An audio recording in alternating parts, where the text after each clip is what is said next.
வாழை இலை வச்சு செய்ய போகிறோம். அதுக்கு என்னெல்லாம் நம்ம உள்ளே வந்து வைக்க போகிறோம்னு சொல்லி பார்க்கலாம். கொழுக்கட்டைக்குள்ளே இது வந்து 1 கப்பு அவல், 1 கப்பு தேங்காய். நம்ம தேங்காய் எவ்வளோ வேணாலும் போட்டுக்கலாம், அதுக்கேற்ற மாதிரி டேஸ்ட் இருக்கும். 1 கப்பு வெல்லம். இது கூட பாசி பயிர் போட்டுக்கலாம். அது நல்லா ஊற வச்சு அவிச்சு போடலாம். நான் இப்போ என்ன பண்ணேன்னா முளை கட்டின பயிர் போட போகிறேன்.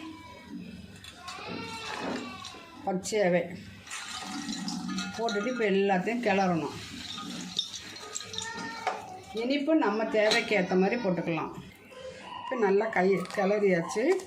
1 ஸ்பூன் ஏலக்காய் பொடி பண்ணது, இது நல்லா கிளறிங்க. இப்போ வந்து இது வந்து கரெக்டாக இருக்குங்க. 1 கப்பு அவல், 1 கப்பு பயிர், 1 கப்பு தேங்காய், 1 கப்பு நாட்டு சர்க்கரையும் போட்டுக்கலாம், வெல்லமும் போட்டுக்கலாம், கருப்பட்டியும் போட்டுக்கலாம். போட்டு நல்லா கிளறியாச்சு.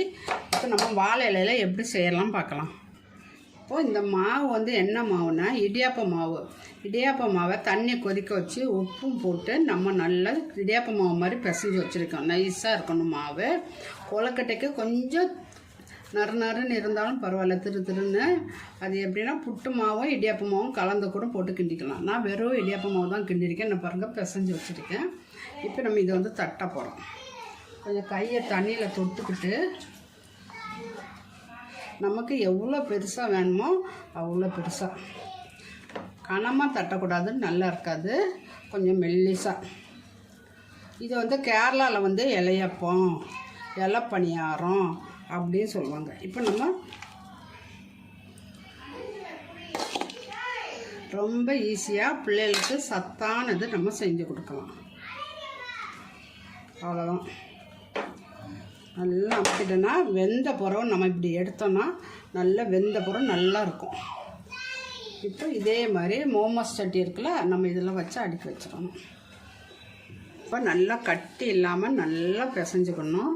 நம்ம லைட்டாக கையில் தண்ணி தொட்டுக்கணும். தண்ணி தொட்டுட்டு பிசைஞ்சோன்னா கையில் ஒட்டவே செய்யாது. இந்த மாவு வந்து நீங்கள் வந்து ரொம்ப தண்ணி கொதிக்க வைக்க வேண்டாம், 3/4 வச்சா போதும். அப்போ தான் நமக்கு இதை பிடிச்சிக்கிட்டு இப்படி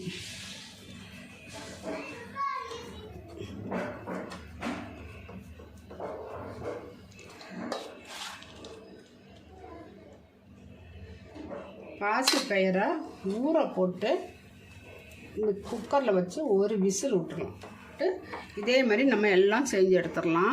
இப்போ பாருங்கள், சட்டியில் தண்ணி வச்சாச்சு, இது ரெடி பண்ணியாச்சு. இப்போ அடுப்பில் வச்சு 10 நிமிஷத்தில் வேக பாருங்கள். சூப்பராக எடுத்தாச்சு. இப்படி எடுத்தோம்னா இப்படி வந்துடும்.